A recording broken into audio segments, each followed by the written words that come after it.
Bonjour et bienvenue sur La Buvette. C'est le podcast qui fait du bien et c'est le podcast où l'on parle de vous.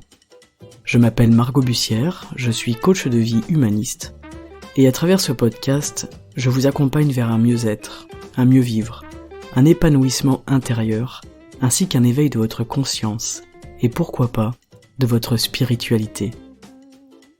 Je vous remercie d'être là aujourd'hui et je vous souhaite une excellente écoute.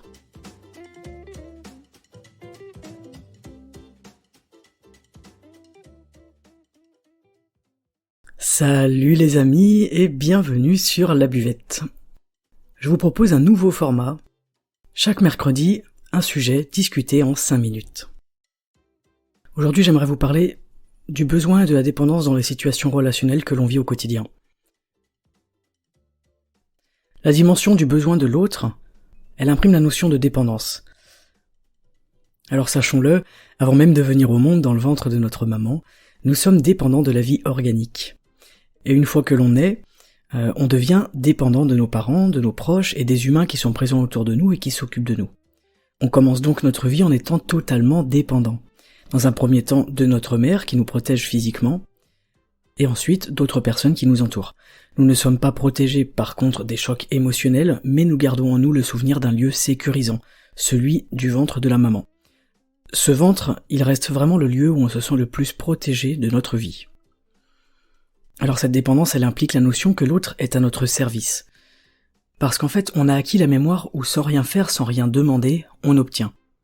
Un nourrisson n'a qu'à pleurer pour obtenir l'attention, les soins qui sont nécessaires à sa survie.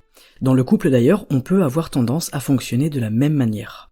Et c'est très intéressant de s'en rendre compte. Alors quand on est dans le ventre de notre maman, de toute façon, on ne se pose aucune question puisque tout est là à notre disposition. À l'inverse, lorsque l'on vient au monde, on s'aperçoit que les choses elles sont complètement différentes, que on doit réclamer, on doit demander, on doit apprendre à exprimer nos besoins, et ce n'est pas quelque chose qui est toujours simple. Alors comment est-ce qu'on vit cette distance ? Est-ce qu'on est capable à cet instant-là d'identifier nos besoins, de se sentir entendu et reconnu en tant qu'être vivant ? Et la question que je trouve encore plus intéressante, c'est une fois adulte, est-ce qu'on en est capable également ? Nous sommes nombreux, adultes, à ne pas savoir identifier nos besoins et encore moins à les exprimer. Nous avons donc en nous ces deux mouvements qui sont présents, le besoin et la dépendance. Et c'est intéressant de voir que par exemple, si on nourrit notre besoin de façon autonome, on va grandir intérieurement. Et à l'inverse, si on entretient la dépendance, on ne va pas se permettre et s'autoriser de grandir. Et ça concerne vraiment toutes les situations de notre vie et toutes les situations relationnelles auxquelles nous sommes exposés au quotidien. Dans mon métier de coach de vie, à travers cette vision de la dépendance et du besoin relationnel, tout l'enjeu c'est de partir de quelque chose, d'un vécu, d'une mémoire, d'un mode de fonctionnement et d'interaction personnelle, et ensuite de décider de ce que l'on souhaite garder en termes de dépendance. C'est vraiment ce que le coach propose à son coaché, à la personne qui vient le voir. Alors aujourd'hui, je vous invite à faire un petit exercice, je vais vous poser des questions simples, auxquelles vous pouvez répondre sur papier ou dans votre tête comme d'habitude. La première question, c'est de vous demander qu'est-ce que vous créez dans vos relations en termes de dépendance et de besoin. La deuxième question, c'est est-ce que dans une nouvelle relation, qui arriverait aujourd'hui, vous accepteriez d'être dépendant ou non ? Et la troisième question, c'est est-ce que vous avez conscience des relations dans lesquelles vous êtes dans cette dépendance-là ? Il est important d'intégrer en conscience, le plus en conscience possible, qu'à certains niveaux de nos relations, nous avons tel ou tel point de dépendance.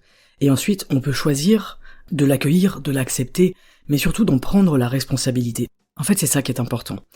Est-ce que nous choisissons de faire porter la responsabilité à l'autre, ou est-ce que nous choisissons en conscience que cette responsabilité de dépendance et de besoin, elle nous appartient ? C'est un énorme pas en avant. Dans toutes les relations, dans le couple, dans la famille, dans le travail, partout. Alors l'idée qui émerge, c'est d'apprendre à préciser les modalités d'attachement à l'autre et aux autres. Et dans l'accompagnement de coaching de vie, par exemple, le coach vous amène à vous questionner sur ce besoin relationnel qui est présent derrière chaque autre besoin de la vie. C'est vraiment aussi une notion qui est très importante et que je voulais vous partager aujourd'hui. Et l'enjeu, c'est de vous autoriser à toucher quelque chose qui est en lien avec cette dépendance, avec cet attachement à l'autre, et ensuite à réussir à identifier des besoins profonds en vous. C'est vraiment une étape indispensable et décisive pour chacun d'entre nous. Et vous alors, est-ce que vous ressentez ces mouvements intérieurs dans vos sphères relationnelles ? C'est tout pour ces 5 minutes, je vous souhaite un excellent mercredi et je vous donne rendez-vous samedi pour un nouvel épisode. Ciao !